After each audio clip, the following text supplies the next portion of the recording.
feel free to begin. I guess thanks everyone for joining. I'm sure we'll have some stragglers mid presentation, but that's all right. We definitely want to save some time for questions in the end. Once again, if you have any questions, feel free to ask them in the chat. Aside from that, enjoy our Active Directory certificate services, misconfigurations and abuse presentation from Stony. Alrighty. So yep, there's my real name. So you know me. I am a cybersecurity analyst or pen tester for the Tyler Technologies company. This is literally just the slide I used today at work for the same thing. My certifications are here. This stuff's irrelevant. So is that, I guess. Since you all know me here. So I want to start off with what is ADCS, just in case people here are unfamiliar. ADCS is a network service that allows you to deploy your own public key infrastructure. It has a bunch of different functions, such as smart card logins, SSL, and for our purposes here, domain authentication. Supports the CIA triad by providing encryption for confidentiality. It'll use digital signatures for integrity, and for availability, we have the authentication certificates. So this will cover the most common misconfigurations I've personally seen, either from client networks or, general labs and things of that nature. Which will be ESC1, 4, and 8. ESC referring to privilege escalation if you're not familiar. And again, this is within Active Directory. So credits and tools. Biggest shout out to SpectreOps. If you don't know, they're kind of the people that made all this happen. And they also produce the Certify tool. 0-point security and altered security. They provide training, and some of the training does have ADCS attacks in it. And altered security also just came out with their ADCS centric course, but I haven't even touched it, so I can't really speak to it. Just know it exists. LY4K, LIAC here, not sure, whatever. Gonski just linked the white paper. He made the Certify tool that we'll be using here. Arch Cyber Defense and Hack the Box for the labs and the environment that will be using to demonstrate the attacks. And then lastly, Hacker Recipes for their main ADCS page and all that sort of stuff. I also want to add that once this is done here, I will throw the PDF in chat. That way people can download it. So the anatomy of ADCS, we have the certificate authority and certificate templates.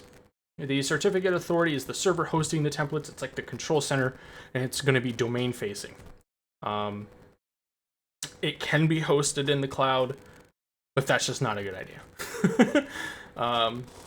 And the templates, they're basically the intended use or the function, within ADCS. They're what's going to be handling most of the logic. It'll include things like permissions and functionality. And the EKU or extended key usages are object identifiers that define the function and usage of the specific certificate template. So the EKU are kind of like the configuration bits per template. The certificate authority will have its name, it'll have a host name. An important feature is if web enrollment is enabled or not. It'll have its own flags and EKU to a degree, but mostly the things we care about are, permissions. For the templates, they are a physical domain object. So you can interact with them in Active Directory. You can browse and query them, even through PowerShell. It'll contain the certificate authority that it's assigned to, the name of the template, will have it enabled or not. It'll have all of the configurations in the EKU format, and important permissions for who can enroll and who has control of it. Because all of these attacks will also revolve around the Unpack the Hash attack, I'll be covering how this attack works. So this technique is used to obtain the NTLM hash of a domain account from a certificate. So like I said, this will be used in each of the attacks demonstrated, so I think it's important to cover it, even if Certify automates the process.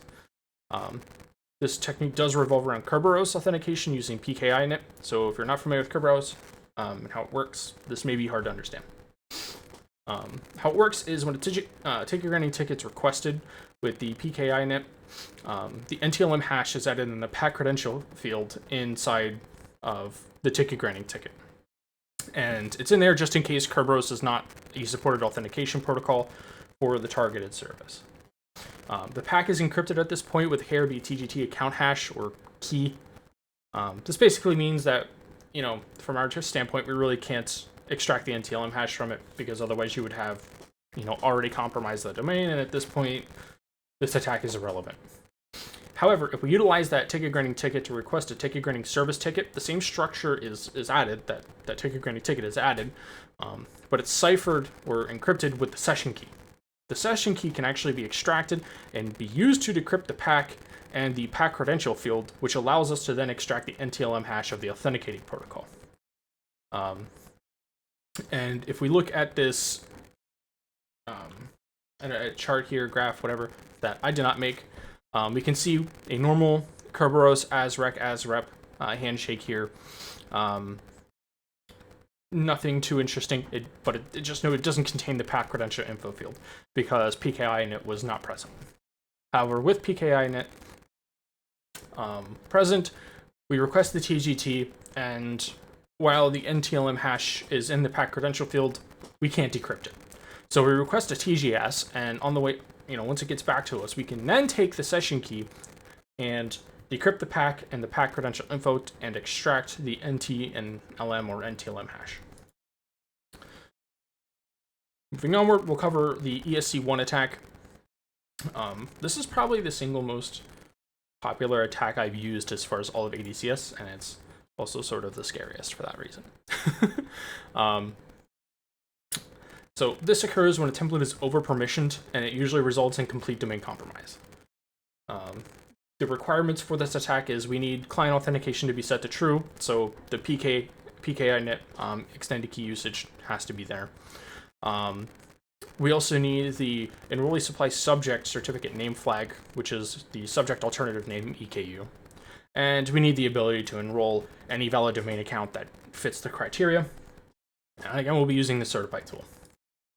So we look at the certificate here that is, or the template that's vulnerable. Like, we have the client authentication set to true, so this tells us that, we can enroll at this point.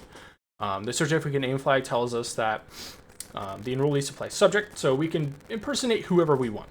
That's basically what that means. And for permissions, we'll see that the domain users group as a whole can enroll in this template. I have seen the domain computers group. I have seen individual computer accounts here. I have seen individual users. Doesn't really matter which kind of account you're authenticating under, as long as you can enroll client authentication set to true and you have the enrollee supply subject certificate name flag, you can abuse this. And you can see certify down here just kind of screaming that we can do this attack. So for exploiting it, we first need to request a certificate as our intended, or request a certificate authenticated as our current user while specifying the certificate authority, the template, and the target user we want to basically take over. Then we'll use the certificate requested as that target user and perform the unpack the hash to extract the targeted account's NTLM hash. So certify here, we're going to do the REQ or request function. This is basically just going to request a certificate. We're going to authenticate as Ryan Cooper with his password here. We're going to specify the domain controller. Now for the next two fields, the attack CA attack template we can get from here. So the template name is what we're going to put under the template. The certificate authority here is what we're going to put for the CA. And then UPN or user principal name, this is just going to be the first half of the account. Basically the username of the account we want to take over. So administrator. So we're going to get our certificate by RPC. And then it's going to pull it down, and it's going to get our administrator.pfx certificate file. Using that, with the certify auth function, we can specify it, the username that we specified before, the domain controller IP, and the domain itself. And what that's going to do is it's going to request the TGT, it's going to get the TGS, and it's also going to perform the unpack the hash attack for us. I'm not sure why it doesn't mention the TGS in here. But yeah. And then for proof of concept here, we can see that we use the same hash here to authenticate to the domain controller. And we do have domain admin here. The next one I want to cover is the ESC4. ESC4 is pretty easy to understand once you grasp ESC1, because we're basically creating our own ESC1.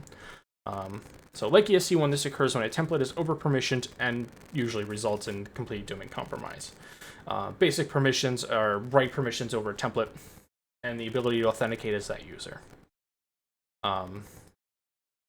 So enumerating it in Certify here, of course it will tell us here, but we can see that under full control and write privileges here, there is this Khal.drogo user.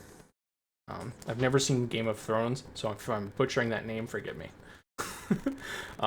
The rest of it really doesn't matter. I don't even think the certificate name needs to be enabled, as long as we have write privileges over it and we can authenticate as a user or a user in a group or a computer, whatever. As long as we can authenticate and we have write.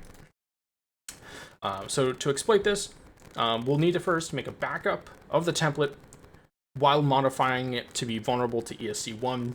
We'll execute the ESC1 attack, and then we will revert it back to its original configuration. So first here, we're going to specify the template function within Certify. We're going to specify our user and their password, and we're going to specify the template name, which we go back here. The template name is ESC4 because this was intended to be vulnerable to this. And then we're going to do the attack save old flag. This is going to save this template to a JSON file, so after we're done with the attack, we can just revert it. Then, so at this point, it's vulnerable to ESC1, and all we need to do is the same exact steps as ESC1. So we're going to do a request. We're going to specify our credentials here, the target, the template, the certificate authority, and the UPN. And then authenticate using the same certificate that we got, before. It's exactly the same. And then circling back around, we'll use the template function within Certify. Almost the same command as before, but in this time, instead of save old, we're going to do configuration, and we're going to specify that ESC4.json file that was created in the beginning. It's important to do this because, especially if you're doing it on like a client network, or in some sort of shared lab scenario, you never just want to, leave a hole for somebody else to find. The last one I'm going to cover here is ESC8. This occurs whenever a certificate authority has web enrollment enabled, and you can either relay or coerce an incoming NTLM v2 authentication to the certificate authority. This attack usually results in complete domain compromise. I say usually because it is possible to relay or cause another account to authenticate to you. And in that case, the certificate you're going to get is from them, which may not be enough permissions to directly compromise the domain. So the requirements in our scenario here is we need the certificate authority to have web enrollment enabled, and we can cause authentication coercion. So the certify tool can be used to automate the process except for the coercion. And I do want to note here, domain credentials are not required for this, as their certificate obtained is based off the account that initialized the authentication. So it's really a situational thing if you cannot, relay or cause a domain controller to coerce to. So if we look at the certificate authority, you can see the certify find command up here, basic template. We'll see that their certificate's name is sos.ca or -ca. Web enrollment is enabled. Now the request disposition set to issue is a good thing. There's a couple different values this can be set to where the attack will still work. Issue is one of them. I've never seen anything other than issue, to be honest. So that is there. Down at the bottom here, we can see Certify yelling at us again that we can do ESC6, sort of, and ESC8.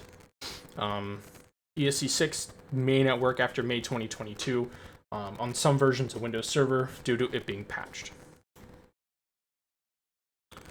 So for the exploitation, like I mentioned before, we can either relay, and then we can relay even a domain controller. So that'll the path I'll be demonstrating.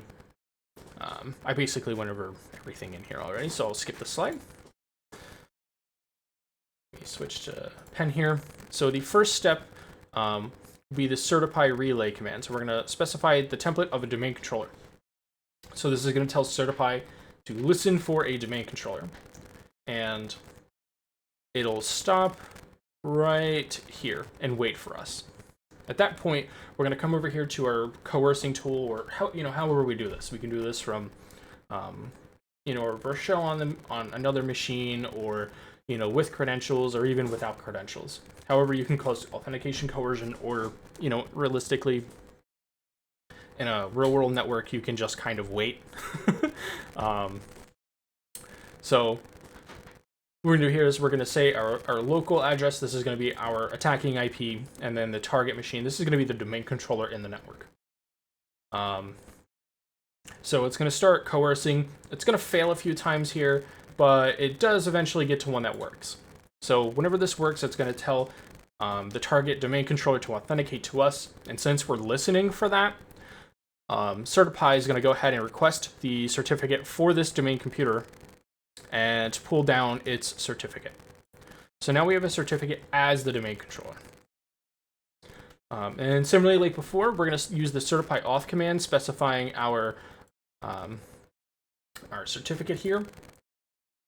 And it's going to do its thing. It's going to do the unpack the hash attack, and it's going to grab the NTLM hash from the pack credential info. And then just as a proof of concept down there, I went ahead and ran secret dump, which you should all be familiar with.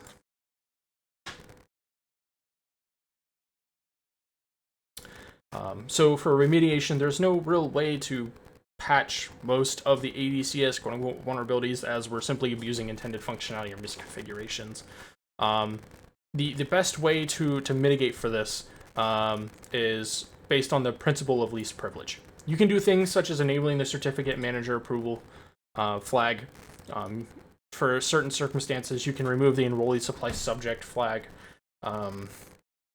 but it's mostly just only permit what you really need. Yeah, Coercer is awesome.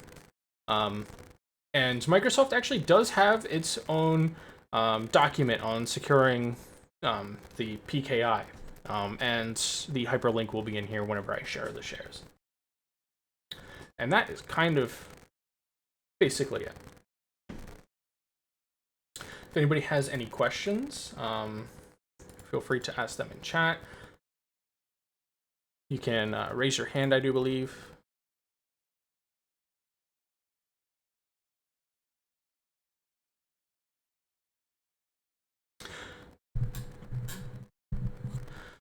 Okay. Question, how often do you run into ADCS misconfigurations in your day job, and how has it helped you complete your objective on achieving DA? So, honestly, I check for it in every environment that I get into, and I would say it's present in at least 1/3 to about a half of them. And how often has it helped me achieve my objective of domain admin? Most of the time. The only times that it really hasn't is if it was just implemented and not, like, it was spun up in the environment, but not really implemented into their network, and wasn't really playing a serious role quite yet. Like, it was something new, and they haven't figured out a use for it, or they were in the process of building the infrastructure behind it. But every time that, I'm in there and I see it, I can usually abuse it somehow. One client, they were very, very mature on their security infrastructure. They had just gotten a adversary emulation done on them, which, that red team was not able to get in. Not sure how that happened, but that's just what happened for them. And like 3 weeks later, I come in with a pen test, and I got domain admin in 3 hours because I was able to ARP spoof compromise a user that had local admin to an Exchange server, and then once on that Exchange server, I dumped the creds, the SAM, and I was able to authenticate as the Exchange server, so authenticating as a computer account. And they were vulnerable to ESC1, but for their case, it wasn't the domain users. It wasn't the domain users here that could authenticate. It was domain computers, and because I had, yeah, Goat's a pain. And because I was able to compromise that single machine, and authenticate as it, it was seriously like DA from nothing in like 3 hours. Now, granted, if I knew this was a thing, it would have been way sooner. But run through my methodology. This is just what happens later on.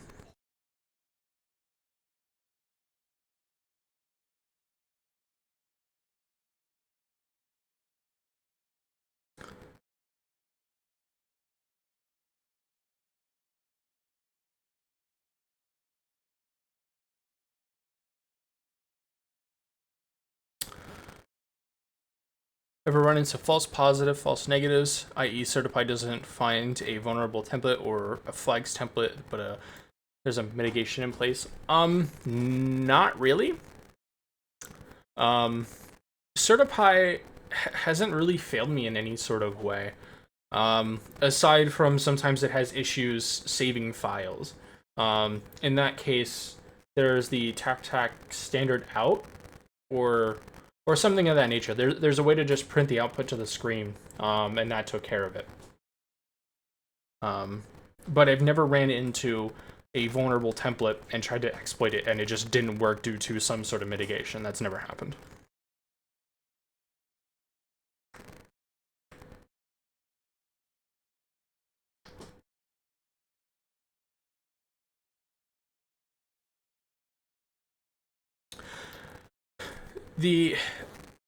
Yeah, so you mentioned ADCS being hosted in the cloud is a bad idea. Can I elaborate?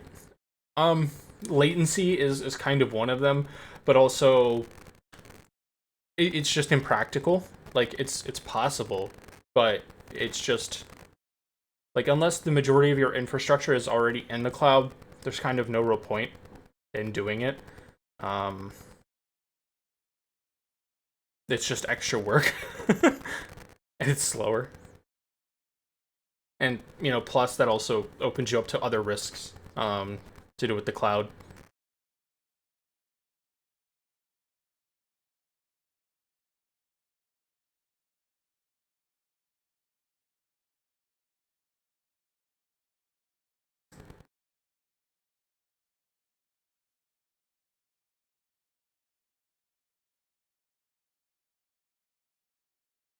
Yeah, if you're wanting to run Go, doing it in Synapse Labs is definitely the way to go. It's honestly pretty cheap. I think if you leave it on for like 24/7, I think that week is like $40, which I think is about like the same as the CRTO course, or like the lab time for CRTO, something like that.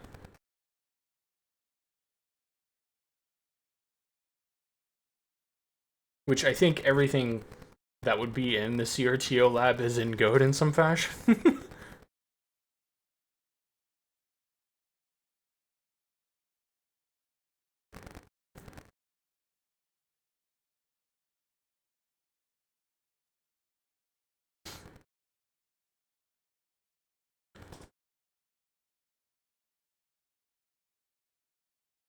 Can you explain what you mean, VX Shelu? Sorry if I'm butchering that.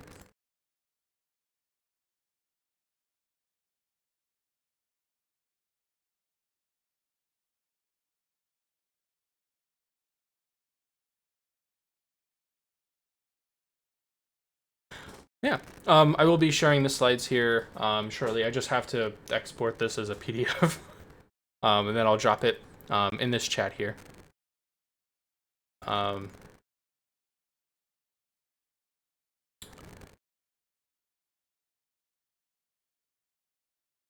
probably upload it whenever we're done here.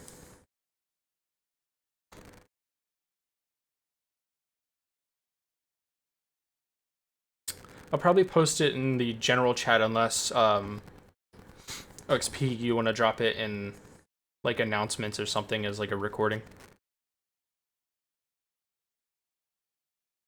Yeah, either or is fine with me.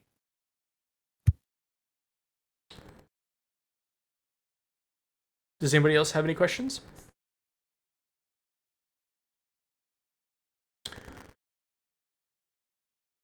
Sure. So question is, what is one legitimate use and most common for ADCS? Like a practical example for so what we can fully extend what it's used for. So I think my favorite example are badges.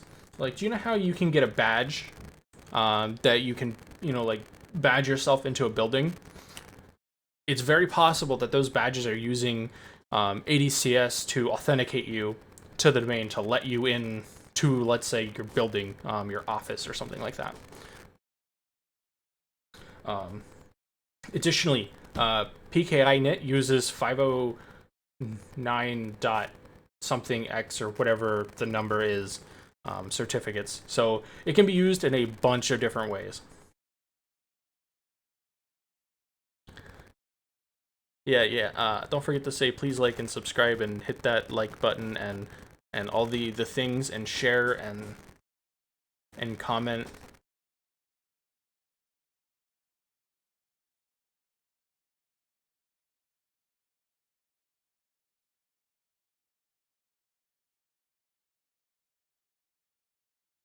Yep, on-prem IIS servers can use it too.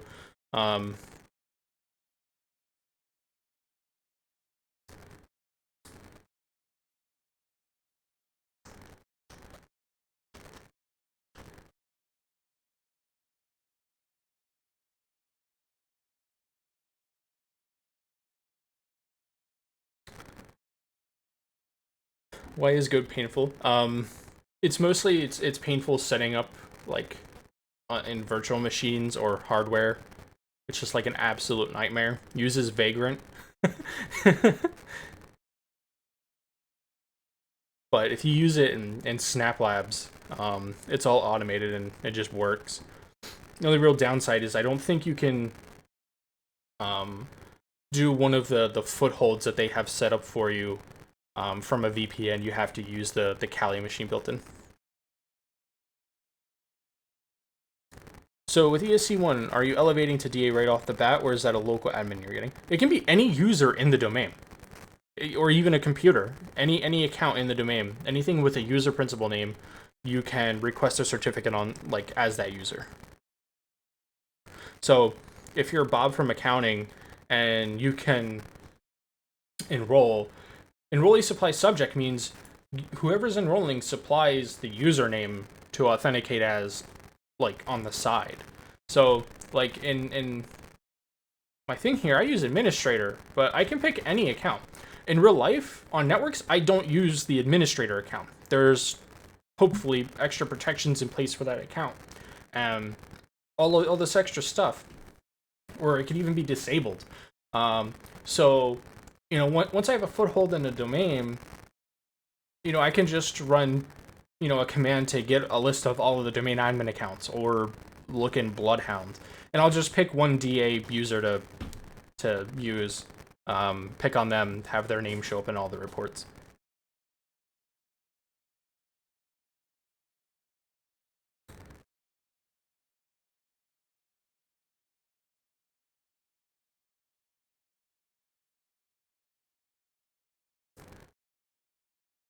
And for real world scenarios, can we actually use these tools? Yeah.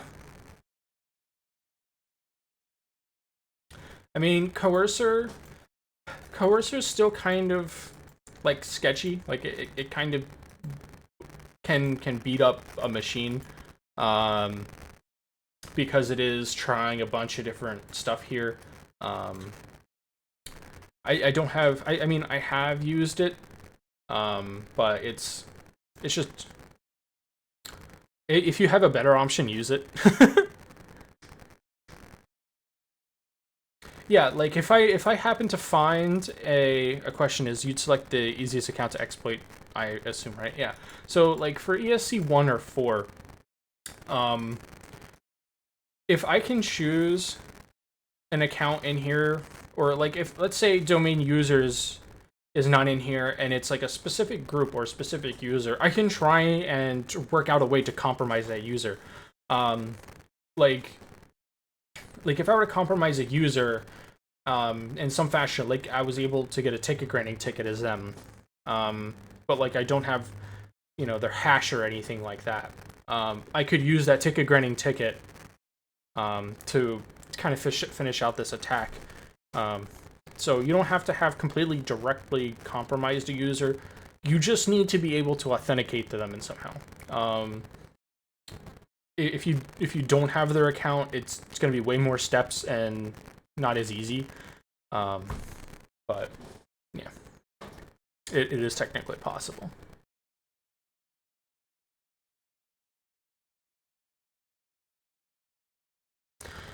What's the state of the ADCS attacks detection and response? The instance I mentioned earlier where I said I had gotten TA in 3 hours because of this, not too long I got domain admin. I had talked to like one of the lead people on their SOC, and they had no idea that I had even started testing yet. So there's that.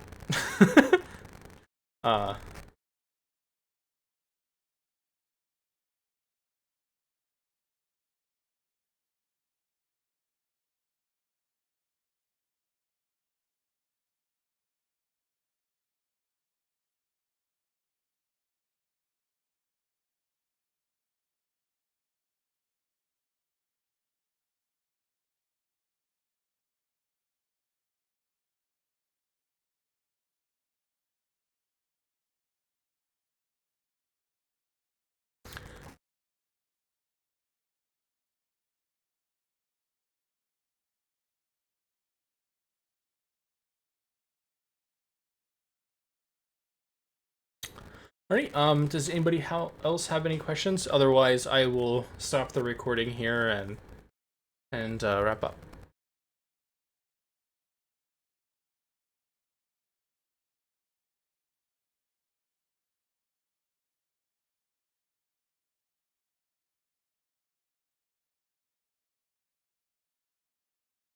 You were just being trolled.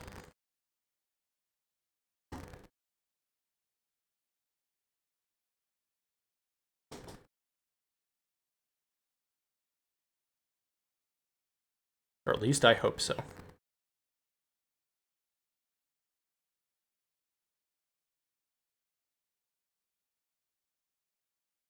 Sapphire ticket is a thing. Diamond ticket is a thing. So if you hear those are legit. But bronze ticket, yeah, I'm gonna have to say no on that one.